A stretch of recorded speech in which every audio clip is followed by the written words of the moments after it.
Hello guys, welcome back to the channel.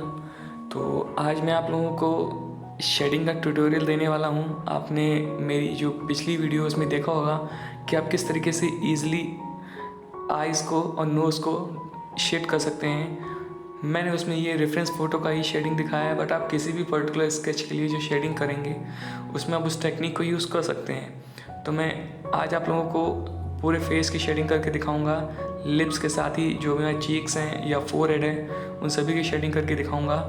तो इसके लिए सबसे पहले तो आपको ये पता होना चाहिए कि आप जब शेडिंग करते हैं तो इसके लिए सबसे पहले आपको एक बेसिक लेयर देनी होती है, जो कि आप किसी भी लाइटेस्ट पेंसिल का यूज़ कर सकते हैं, जैसे HB, एच ग्रेड, या फिर अगर हम बात करें तो 2B। तो इन पेंसिल्स का आप यूज़ कर सकते हैं। उसके बाद आपको बस ये ऑब्ज़र्व करना है कि आपकी जो भी रेफरेंस फ़ोटो है उसमें वो पर्टिकुलर एरिया जिसको आप शेड कर रहे हैं वो किस तरीके का है, यानी कि वो लाइट है या फिर डार्क है। तो अभी मैं जो एरिया शेडिंग कर रहा हूँ वो थोड़ा सा डार्क एरिया है। तो मैंने अभी तो यहाँ पे 2B पेंसिल्स के लेयर दी थी। इसके बाद मैं यहाँ पे 4B पेंसिल से लेयर एक दे रहा हूँ और उसको ब्लेंड कर रहा हूँ। ब्लेंड करना थोड़ा सा ज़रूरी इसलिए हो जाता है क्योंकि ब्लेंडिंग से जो स्मूथनेस है वो अच्छे से आ जाती है। और अगर आप एक लेयर देते हैं उसका उसको ब्लेंड कर देते हैं फिर दूसरी लेयर उस पर करते हैं, तो जो पैचेस होते हैं वो पैचेस आने की जो भी संभावनाएं होती हैं या फिर जो प्रोबेबिलिटी होती है वो काफ़ी कम हो जाती है।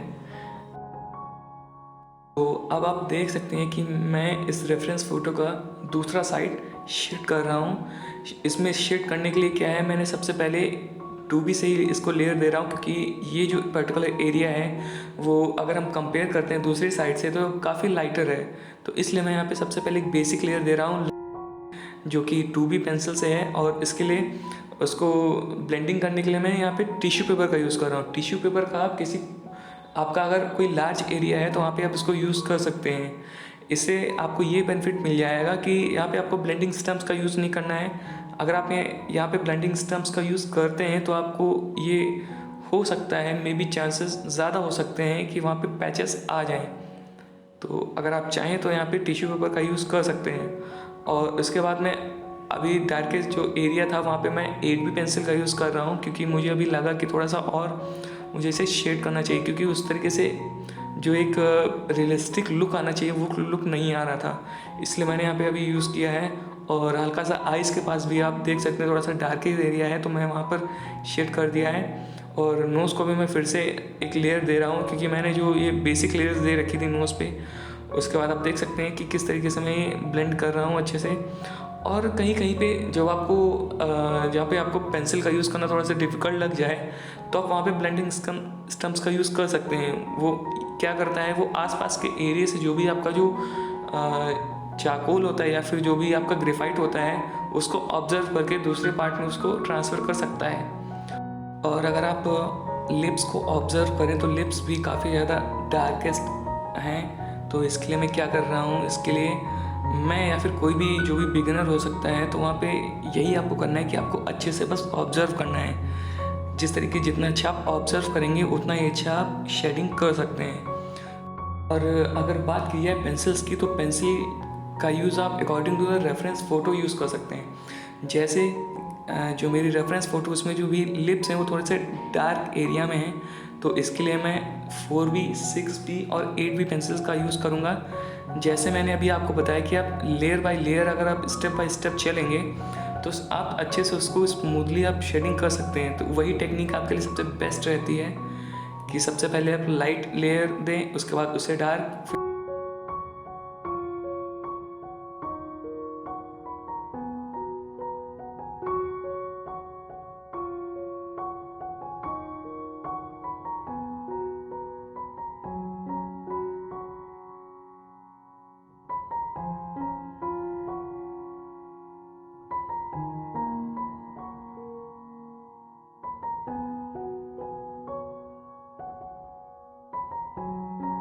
तो अब मैं जो भी हमारी दूसरी साइड थी उसमें हल्का सा आप जब देख सकते हैं रेफरेंस फ़ोटो में कि थोड़ा सा जो ईयर्स के पास साइड में हल्का सा डार्क एरिया है, तो मैं उस पर्टिकुलर डार्क एरिया के लिए मैं 4B पेंसिल का यूज़ कर रहा हूँ, जिससे जो हल्की फुल्की जो डार्कनेस है वो आ जाएगी। और जो चिन साइड है उसके लिए मैं 6B और 8B का यूज़ करूँगा। अभी तो फ़िलहाल मैं 6B का यूज़ कर रहा हूँ कि टिश्यू पेपर से मैं थोड़ा सा ब्लेंड कर दूँगा तो उस जो भी पैचेस है वो सारे हट जाएंगे और अच्छे से ब्लेंड हो जाएगा। अब अगर आप ट्राई करते हैं टिश्यू पेपर तो आपको इस चीज़ का ध्यान रखना चाहिए। और अगर हम बात करें फोरहेड के लिए, तो फोरहेड के लिए भी बिल्कुल सेम मेथड यही है कि सबसे पहले आप एक बेसिक लेयर दीजिए। और अगर आप ऑब्ज़र्व करेंगे तो देखिए कि जो रेफरेंस फ़ोटो है उसमें हाफ पार्ट जो है वो हल्का सा डार्क एरिया है और थोड़ा सा जो आगे का पार्ट है वो लाइट एरिया है। तो मैं वही सेम टेक्निक यूज़ कर रहा हूँ कि सबसे पहले मैं एक बहुत ही लाइटर लेयर दे रहा हूँ 2B पेंसिल से। उसके बाद मैं according to the reference photo, जो जैसी भी रेफरेंस फ़ोटो दिख रही है मुझे उसके अकॉर्डिंग मैं अलग अलग ग्रेड की पेंसिल्स का यूज़ करके उसे शेडिंग करूँगा। जैसे आप देख सकते हैं जो कि डार्क एरिया है तो मैं वहाँ पर उसके लिए सबसे पहले 4B पेंसिल का यूज़ कर रहा हूँ डार्क एरिया के लिए। और 4B पेंसिल के बाद अगर मुझे ज़रूरत पड़ेगी तो मैं उसके लिए फिर 6B और 8B पेंसिल का यूज़ करूँगा। यही एक बेसिक टिप हो सकती है या फिर आप कहीं अगर एक बेसिक फार्मूला हो सकता है शेडिंग करने का कि आप layer by layer step by step चलिए और पेशेंस रखिए। क्योंकि जो मैं ये रेफरेंस फ़ोटो बना रहा हूँ इसको मुझे पूरा कंप्लीट करने में अप्रॉक्सीमेटली 6 आवर्स का टाइम लगा है। तो अगर आप पेशेंस के साथ वर्क करते हैं तो आपका वर्क बहुत ही अच्छे से होगा, बहुत ही स्मूथली भी होगा।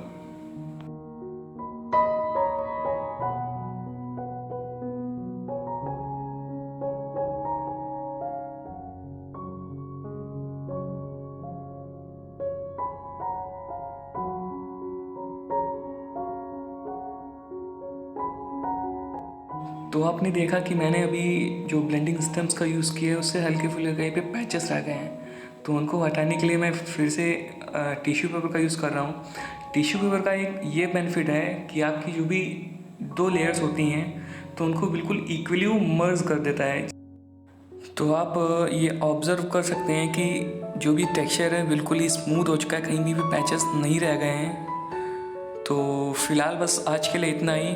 अगर आपको वीडियो पसंद आया हो तो इसे लाइक करिएगा, शेयर करिएगा और सब्सक्राइब भी कर दिएगा। तब तक के लिए बाय।